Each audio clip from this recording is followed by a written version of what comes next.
ఏపీలో ఐఏఎస్ల కన్ఫర్మేషన్ ప్రక్రియ వాయిదా వేయాలని టీడీపీ అధినేత చంద్రబాబు నాయుడు యూపీఎస్సీకి లేఖ రాశారు. ఇప్పుడు కన్ఫర్మేషన్ చేయడం ఎన్నికల కోడ్కు విరుద్ధమన్నారు. ఏపీ సీఎంఓలో పనిచేసే వారికి పదోన్నతులు కల్పించారని ఆయన లేఖలో పేర్కొన్నారు. కొత్త ప్రభుత్వ అధికారంలోకి వచ్చేదాకా కన్ఫర్మేషన్ నిలిపేయాలని సూచించారు.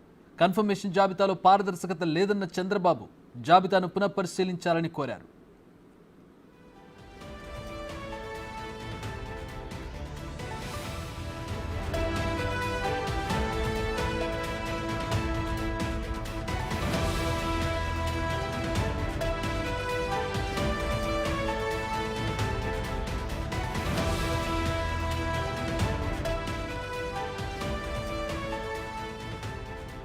ఏపీలో ఐఏఎస్ల కన్ఫర్మేషన్ ప్రక్రియ వాయిదా వేయాలని టీడీపీ అధినేత చంద్రబాబు నాయుడు యూపీఎస్సీకి లేఖ రాశారు. ఇప్పుడు కన్ఫర్మేషన్ చేయడం ఎన్నికల కోడ్కు విరుద్ధం అంటున్నారు.